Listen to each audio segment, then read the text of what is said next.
Oui, vous êtes authentique, vous aussi. Oui, enfin, il paraît. J'essaye en tout cas de l'être. Alors, ce soir, vous écrivez une lettre à la lâcheté. Oui, contrairement à Chimène Badi, qui a eu beaucoup de courage. Moi, quand je l'ai vu à Destination Eurovision, je me suis dit le courage qu'il faut avoir. Ouais. J'étais vraiment hyper étonnée. Aujourd'hui, j'ai écrit pour les autres, donc pas pour Chimène, mais pour tous les autres, pour ces lâches.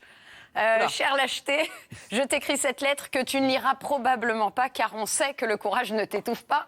Et le pire, chère lâcheté, c'est que la loi ne te condamne même pas. On ne peut pas être jugé pour avoir été couard, sauf en cas de désertion de l'armée, évidemment. Résultat, à cause de toi, chère lâcheté, il y a un mec qui peut aisément quitter sa femme sans jamais le lui dire en face, mais juste en la ghostant, tu vois, c'est-à-dire en changeant de numéro, voire même d'adresse pour les plus gros lâches, ou en allant chercher des clopes pour le reste de sa vie. Tu vois.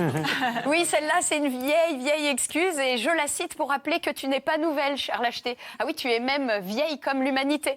Mais avoue que les nouvelles technologies te font la part belle. Ah oui, parce que s'il était longtemps possible de se faire quitter par lettre, ce qui est dur, il est ensuite devenu possible de se faire larguer par texto, ce qui est encore plus dur. Et maintenant, il est possible de se faire larguer par WhatsApp, ce qui est encore plus violent, surtout quand le groupe WhatsApp est composé des membres des deux familles. Mais en vrai, quand on y réfléchit, qui est le plus lâche ? Un mec qui quitte sa nana parce qu'il ne l'aime plus par texto ou celui qui reste avec elle alors qu'il ne l'aime plus par flemme de chercher un nouvel appart ? Moi, je me pose la question. Parce que, disons-le, tu vois, être lâche, c'est fuir ce qui fait peur. Ce que l'on n'ose pas affronter. Par exemple, moi, je l'avoue humblement, moi, je suis lâche face à une couette et une housse de couette quand vient le moment redouté de l'échanger. Tu vois, ça, c'est... Je sais, j'ai pas envie, tu vois, j'ai pas envie de le faire. Alors, du coup, j'envisage souvent d'aller acheter une couverture ou de dormir une nuit de plus dans des draps pas franchement impeccables. Heureusement que, du coup, le contrôle d'hygiène ne passe pas par là.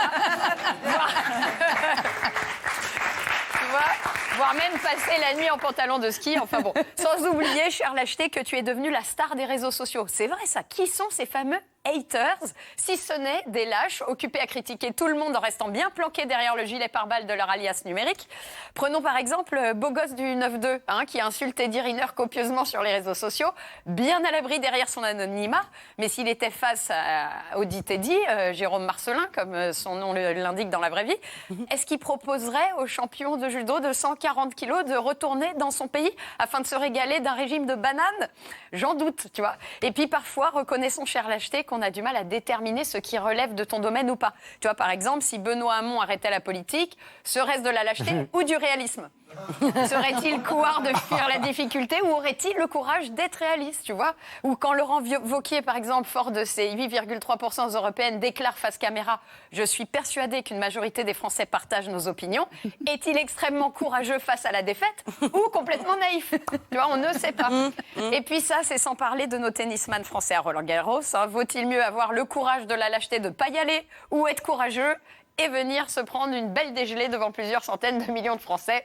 Là, on se pose encore la question. Et puis, chère lâcheté, la vraie question qui demeure, ça reste quand même finir une chronique sans la moindre chute. Est-ce du courage ou de la lâcheté? Peut-être est-ce tout simplement... Voilà, c'est fini. J'avais dit, pas de chute. Comme quoi, je ne suis pas lâche, moi au moins j'ai eu le courage de ne pas aller au bout. Merci beaucoup. Bon, vous avez droit à un petit coup de flemme aussi. Voilà.